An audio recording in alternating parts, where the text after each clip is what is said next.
So at some point, he's now arrested you. He's told you he's arresting you because you have an attitude. He's arrested your Yes, correct. girlfriend, and he takes you and Yes, he puts for no both of you. reason. He puts both of you in the car. Correct? Yeah, but the platform is above ground, so to get to the car, we have to walk down the stair, down a flight of stairs. All right. And my knee supporter, I can't. If I'm walking down or up the stairs, I must have it on because I physically can't do it. So but I'm not totally disabled. So I was walking down the stairs and I told him, yo, take it easy because my hands were behind my back. I told him, take it easy. Let me just walk down slow. He's like, don't worry about it. I told him, of course I got to worry about it. I have a knee problem. I can just run down the stairs. So by the time we got to the what you call it to the squad car, there was another younger man, another younger officer. I don't know his name. I didn't get his name. He was driving, and an older one in the passenger. And then they put both of us in the back, and the arresting officer came with us. The whole ride, the older one, I didn't get his name, which was my only mistake. Mm-hmm. Kept telling the arresting officer, "Oh, no disrespect, you're a rookie, but I feel that he wouldn't have gave you the attitude he gave me." And that kind of confused me. I'm like, okay, where was that coming from? I didn't intentionally give the officer an attitude. I was just having a bad day. He didn't let me explain. Everything was going totally wrong for me, and it was only 11:30 a.m. So throughout this whole time, throughout the whole ride to the station, he kept telling me, he kept randomly speaking about how back in the day, if anybody got an attitude, not to hello. Yeah, I'm listening. Go ahead. Okay, not he didn't say it to me, but he kept saying it to the other officers in the car, in the squad car, that how back in the day anybody that gave him attitude, that first they'd be taken care of and sent to the hospital, and then they'd be sent to the precinct for questioning, and how he still believes in sending people to the hospital. And I don't know if he was just talking or if direct or subliminal threat or something like that, or an indirect threat, if you will. Mm-hmm. But that kind of shook me up a bit. I was like, oh, okay, what was that about, or where did that come from? And after that, we finally got to the station. I was put in a cell for about 4 hours. Actually, I was put in a cell. I didn't know when I was getting out. My girlfriend was put in a cell next to me, another cell. And I guess when we got there, 20 minutes later, they decided, oh, you already got your ticket. There's no reason for you to stay. They let her go. As soon as we got there, they let her go. So then in my mind, I'm like, really, really, what was the point of that? So I as don't soon want as to you guys say arrived at the precinct, they released her. yes. As soon as we got to the precinct, they put both of us in a cell, separate cells. When she got in her cell, I heard her crying. I told her, you calm down. You didn't do nothing wrong. 10 minutes, literally 10 minutes later, they released her and said, "Oh, you have your ticket. You can go."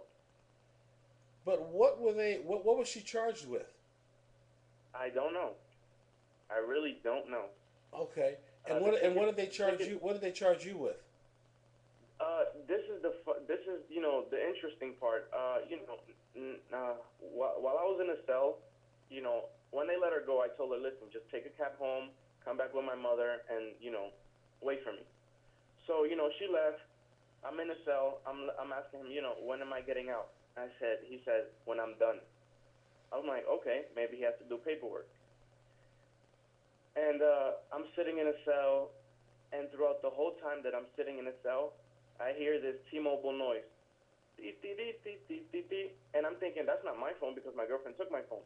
When I get up and look, it's the officer texting the whole time that I was there. I'm like, this guy really couldn't be holding up my time anymore. Is he serious?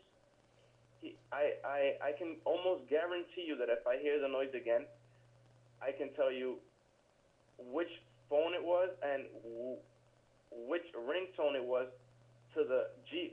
Actually, he had a T-Mobile G1, and while he was filling out my paperwork and filling out all my information, he was texting the whole entire time.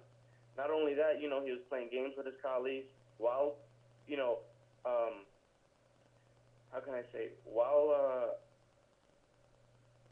just filling out the paperwork on the chair. Well, to be 100% honest, I don't know if he was exactly playing those games, but he was definitely giggling, laughing, like any person playing a game with a colleague or making jokes with a colleague would. But I can almost guarantee you he was texting because I physically saw it myself. I physically saw my hit the type and model phone myself. And when I asked him again, oh, when am I leaving?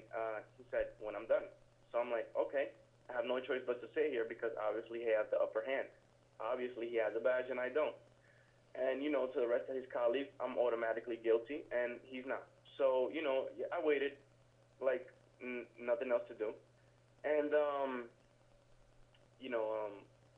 my mother came finally, and she asked, I believe it was the front desk, when am I getting out?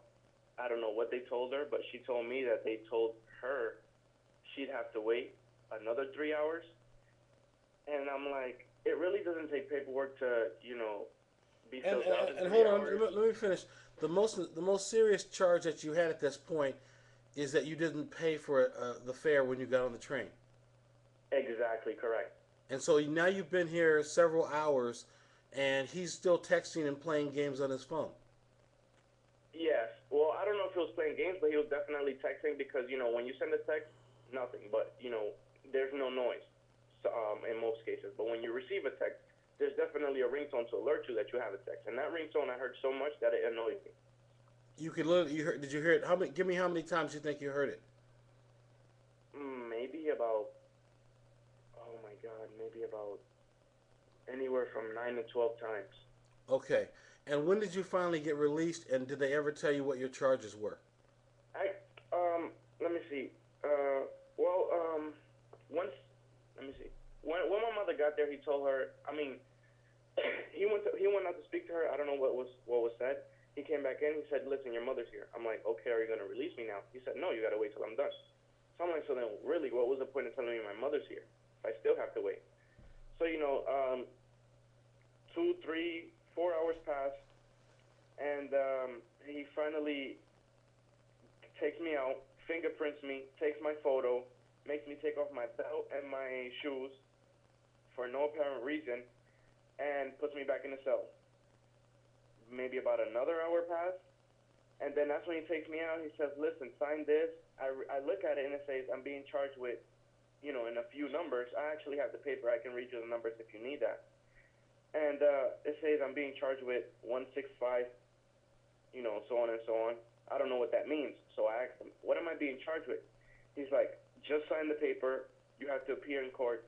Here's your court date. Here's the court you have to go to." And I said, "Okay." I signed the paper because he still didn't tell me. I'm like, I asked him twice, "What is it about?" He didn't tell me. He said, "You must appear in." All he said when I asked him twice, "What am I being charged with?" was, "You must appear in court. Here's your court date, the 27th of October." When I signed the paper, I gave it back.